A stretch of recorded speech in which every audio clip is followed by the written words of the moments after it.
Let's go to the Tom's River Volkswagen Sports Hotline and welcome into the locker room our good buddy Tommy Greene. Good morning, Tommy Greene. Hey, good morning. Sounds like the phone. It looks like the phone lines are playing like the Phillies. Tommy Greene, man, I'm hitting the panic button. I'm going crazy, man. This is like August 4th now. They got to stop it. Yeah, not shocking about you, Billy. Oh, come on, Tommy. I mean, I told you he'd say that, by the way. Tommy, I know, Tommy. Look, I get it, Tommy. Like, I'm friends with Chiefy. They say the same thing. You professional athletes keep when the things are going great, don't get too high. When things are going bad, don't get too low. But now it's time. As a fan, like we saw what happened with the Eagles, we saw what happened with the Flyers at the end of the year. They had to win 1 or 2 games in the last 7. They couldn't do that. I don't want the same thing to happen to the Phillies. It's time to hit the panic button right now. Well, what's negativity going to do for you? You know, I mean, you can't.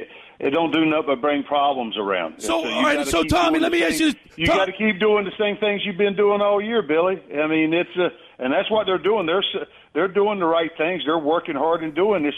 The game of baseball's got a strange way of kind of evening out things a little bit. You know, it's just, you know, this team seems like it. I mean, when it goes through things, it seems like it's this the whole crew, so to speak. It's not just. So, all right, but Tommy, let me ask Tommy. It's like 3 or 4 guys go down. Tommy, let me ask you. They got to keep working. But Tommy, let me ask you this question: when you guys, you've been in this situation before. You guys walk off the field. Do you guys say anything? What do you say to each other? What are teammates saying to each other on the way into the dugout? Like after you blow a 5-run lead, you lose in extra innings, and you've lost 6 games in a row. Did they say anything, or people just keep their mouth shut, go into the locker room, get changed, and prepare for the next day? I mean, you don't live and die on every game, Billy. It's just something. Trey said it pretty good the other day when talking about a players-only meeting type thing. The only time you're having that type of stuff is when things are not gelling in the clubhouse and stuff like that. The mental mistakes, or there's other things going on than the way they're going about their business. Because sounds like to me they're going about their business the right way. What they did early in the season when they were, and through most of the season when they were playing great, they're doing the same things. You know, it's just. Well, Tommy, help me out. Tommy, help me out. Being took advantage of. The game of baseball is tough, man. It's not that friggin' easy. Tommy, help me out. Tommy, please help me out. Tell me, what do you see? You're watching the same game I'm watching, and you played the game. I'm sitting there going, like, what the heck? Why are we losing? We've lost 13 of our last 17 games. Yeah, I mean, hey, it's part of it. It's a gut check time. They're getting gut checked. You know, and the mistakes they are making, they're not getting by with right now on the pitching side and on the hitting side. You know, when they're fouling off pitches they should be hitting. You know, you can look in the numbers and see what's going on. You know, to me, it's the whole equaling out process a little bit. You know, you're not as good as everybody thought you were. They put us on this pedestal way up here. Right. You don't look that far ahead. You play the game each day and try to weather the storms that's coming on. Now we got to find a way to get away from these big innings that we're giving up. It is a huge thing, and it's been coming from guys that have been pitching well all year. You know, late in the bullpen and the starters and stuff. Everybody's getting tacked up. It's not just one person. It's the conglomerate. It's the whole team. Tommy, is the team tired right now, Tommy? Are they tired? Are the pitchers, are they worn out? There's got to be a reason for this. Are they just slumping? Hey, man, it just so happens. You're trying to find a reason for everything. You know, this the game of baseball, man. So you got to keep a positive.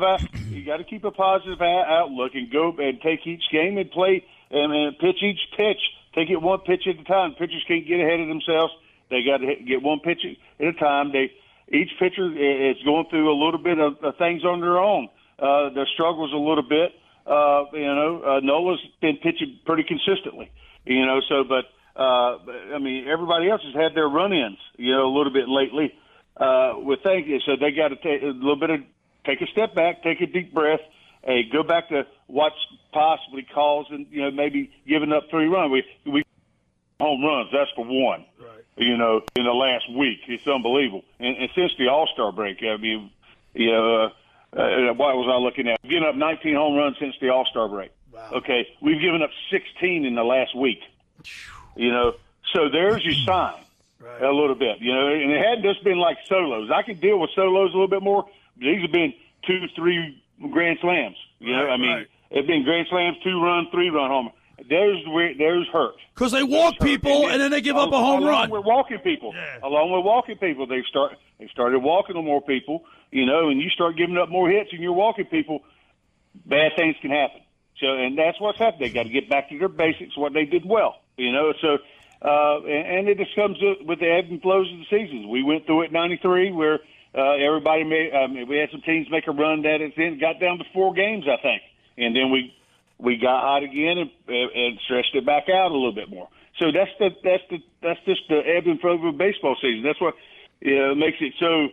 As a baseball fan, it might hurt the Phillies fan, but as a baseball fan, it drives Phillies fan drives you nuts. But as a baseball fan, that's what baseball's about, See, Danny and Andrew, I knew he'd try to talk me off the ledge. Oh yeah, that's what he's here for. I literally saw the writing on the wall. He was going to tell you that he's not shocked that you're hitting the panic button. He's going to talk you off the ledge. Even keel, try to convince you. I was just hoping Billy didn't have a rope burn on his neck. All right, Tommy, I want to ask you a little bit about Bryce Harper and just really the worst stretch of his career he's going through right now. I know he got off the schneid a little bit last night with a double, but he still only goes 1 for 4 with a walk. And so I want to ask you really about what you're seeing from him as a former pitcher. I mean, looks to me his hips are going through the ball, his eyes on the ball, his swing is level. It just his timing's either a second off, either early or late, and that's the difference right now. With balls that he typically crushes, he's now fouling off. So, what have you seen from Bryce Harper during this stretch? And do you think, does your star player, the leader of your clubhouse, the face of your team, does him struggling like that affect the clubhouse as a whole as far as the mentality and the vibes? No, I don't think it does because he's going about his business, the right way. It's just, and I reiterate again, baseball's a tough thing to play, man. It's not that easy. Hit a round ball with a round bat. And the key to it, is hitting the pitches you should hit, and not swinging at pitches out of the zone. You know what I mean? And get swing happy all the time. It's in the past I've seen him when he struggles he's a little jumpy, he's swinging at a lot of first pitches that are not really his pitches to swing at, you know what I mean? So to me it looks like sometimes he's trying to jump them a little bit too much rather than less than on first pitches rather than less than and getting the pitch that he can really handle. You see when he's going well, he drives the ball to left field and he stays on pitches real well, but the key to hitting is hitting a round ball with a round bat, and sometimes being patient is good. You know what I mean? It's just I haven't seen him walk as much. You know what I mean? And it's sometimes when it comes back to it, it's like I remember back in the old days they used to say when you're having trouble seeing it or see it as a hitter, they used to. You say square around and bunt some. Even in batting practice, bunt some.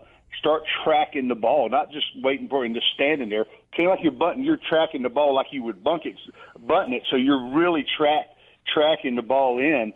So you start picking the ball up a touch earlier than you do. And the more time you see it, no matter if it's just that split second, you got a better chance of hitting it or fouling off that pitch you're swinging and missing and getting another pitch that they might hang or a pitch you can handle.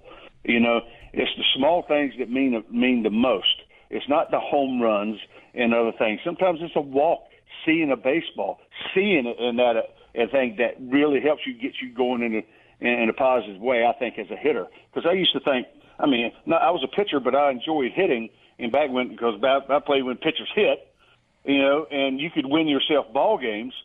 And I used to try to think. I used to pick, the hitting coach's brains and listen to the hitters talk and try to get better at what I did. Because part of my job was part of bunting, right? And getting the guys over. And I know when I don't remember not getting down a bunt. I've had a lot of 2 strikes on me at times, but I still got it down.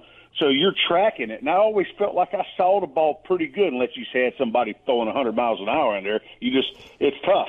You know what I mean? So So I look at it like that. I look at it as a baseball player.